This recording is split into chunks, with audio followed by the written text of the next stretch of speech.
আজ আমরা উইপ্রোয়ে একটা ভালো র্যালি দেখতে পেলাম, যেটা নাকি তার 52 উইক হাইকে অ্যাচিভ করেছে। উইপ্রোর 52 উইক হাই হচ্ছে 476 টাকা, আর আমরা দেখলাম মোটামুটি 475 টাকা 80 পর্যন্ত হাই দেখিয়েছে আজকে। তো আমি আমার আগের ভিডিওতে এই উইপ্রো নিয়ে যেসব ভিডিওগুলো করেছি, সেখানে আমি বারবারই বলেছিলাম যে এই উইপ্রোতে কিন্তু একটা ভালো র্যালি আসবে, যখন আইটি সেক্টর বিগত আমরা লাস্ট 1 বছরের ওপর দেখতে পাচ্ছি আন্ডার পারফর্ম করছে।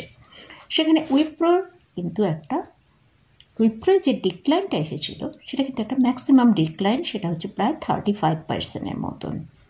আমরা 2008-এ যদি দেখি উইপ্রোয় 49% ডিক্লাইন এসেছিল, সেখানে র্যালি হয়েছিল 212%।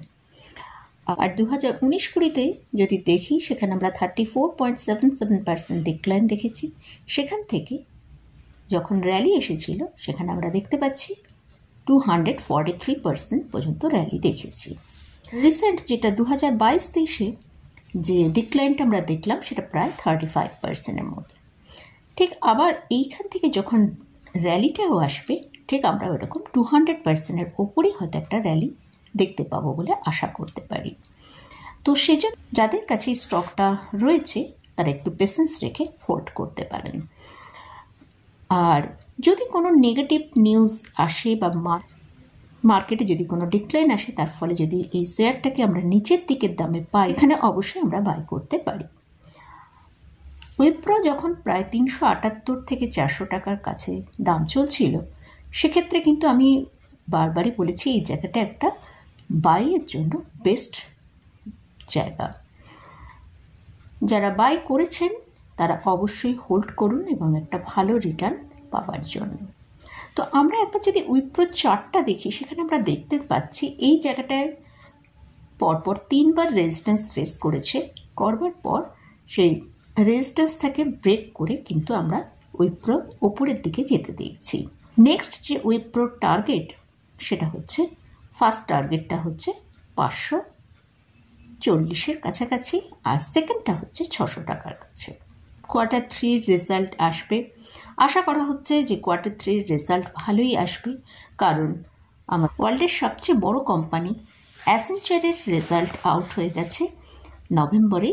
তো সেখানে আমরা দেখতে পাচ্ছি যে ইপিএসে এবং রেভিনিউতে একটা ভালো গ্রোথ হয়েছে। তো ইপিএসের মধ্যে দেখতে পাচ্ছি 4.46% এবং রেভিনিউতে আমরা দেখছি 0.18%। তো তার জন্য কিন্তু আমরা অ্যাসেঞ্চারে ভালো র্যালিও আমরা অলরেডি দেখে নিয়েছি। মোটামুটি আমাদের ইন্ডিয়ান আইটি যেসব স্টকগুলো আছে সেখানেও আমরা ভালো একটা রেজাল্ট দেখতে পাবো বলেই আশা করা যেতে পারে। আর মোটামুটি জানুয়ারির মিডলে মোটামুটি আমাদের যেসব এই ইনফোসিস, টিসিএস, এই সেলটেক, উইপ্রো মোটামুটি মিডলে আমরা রেজাল্ট আউট হয়ে যেতে দেখব। তো আমরা যদি উইপ্রোকে তার লাস্ট 1 মাসে কীরকম র্যালি করেছে সেটা দেখি, প্রায় 19%-এর মতন কিন্তু র্যালি আমরা দেখতে পাবো। তাই উইপ্রো শেয়ার যদি আপনাদের কারোর কাছে হোল্ড করা থাকে, একটু পেশেন্স নিয়ে হোল্ড করুন, সেখানে র্যালি আগামী 2 বছরের মধ্যে অবশ্যই দেখতে পাবো বলে আমার মনে হয়। তো আজকে আমি এই উইপ্রো স্টকটা নিয়ে আলোচনা করলাম আপনাদের সাথে। ভিডিওটা আজকে এখানেই শেষ করছি। ভিডিওটা যদি ভালো লাগে অবশ্যই লাইক করবেন, শেয়ার করবেন, সাবস্ক্রাইব করবেন। ধন্যবাদ।